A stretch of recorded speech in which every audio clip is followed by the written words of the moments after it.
When I was a medical student, it was a very abusive experience. We were treated like galley slaves. And in some of the darkest times, my friends and I adopted the motto to expect the worst and you'll never be disappointed. You see, I think they did that because they were trying to break us psychologically or mentally to see if we were strong enough or if we had the right stuff to become a physician. But it was a very difficult and painful experience at times. So yes, I survived and I graduated, but it did leave me with very deep and lasting emotional scars. And it's taken most of my adult life to recover from that experience. And I still find myself easily sliding into negativity because of what I experienced in those years. And then when I started practicing in my mental health clinic, I noticed that humans have a tendency to think negatively more than to think positively. And it just seems like it's too much work to think positively. It's easier to be negative than to be positive. Humans will always look for the cloud behind the silver lining. But why are we that way? This was never God's intention.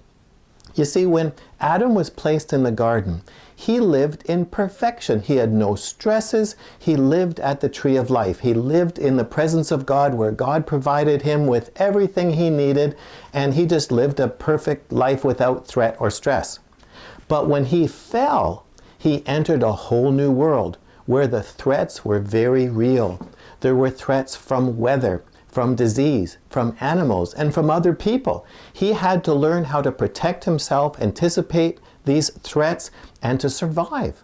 And that meant that no matter how good things got, there was always a risk that it would come to a sudden end and the threat would be real. And I think humans have tended to be negative, looking at being pessimistic ever since. Now, when Jesus came, he came to restore the relationship that Adam broke.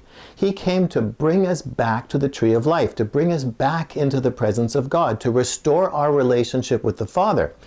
But that means that we could have now the same relationship that Adam forfeited. So we could live in the presence of God and be filled with hope and optimism and peace, all the things that Adam gave up. So Jesus came to restore that relationship. But Satan, of course, doesn't want us to go in that direction. He wants us to stay focused on how bad things are. He wants you to keep your eyes focused at ground level. He wants to reinforce all the lies that you've accumulated throughout your life, saying that things are bad, things will never change, things will always be the same, and there's no point in going to all the effort of being hopeful.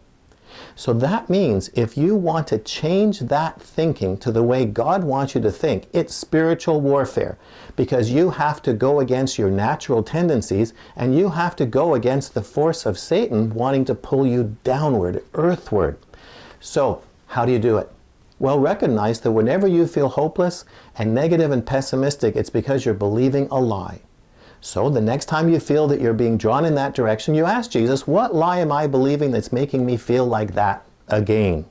And listen to his voice, because you're going to ask him, what's the truth that he wants you to know that will bring you back to the tree of life, back into God's presence? Remember, we have the mind of Christ, and Jesus is never hopeless or pessimistic. And so ask him, what's the lie that you're believing that's pulling you down? And what's the truth he wants you to know that will reconnect you to the tree of life in the presence of God? And that's how you are going to go against your natural tendencies. This is warfare, and if you want to win, you've got to take these steps. So it's important to know how to hear the voice of God to answer these questions.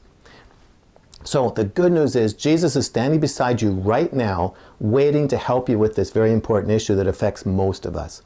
And now I want to hear from you. How have you overcome negative thinking, if you have? And how did Jesus speak to you about it? And we want you to leave your testimony in the comment box below this video, because we want to share your victories and it'll give us all hope and ideas. So just leave your note there. And if this is your first visit here, you need to get my free self-assessment guide. And to do that, just subscribe by filling out the subscription form on this page. And I'll talk to you again next week. But this week, break the habit of pessimistic negativity and hopelessness.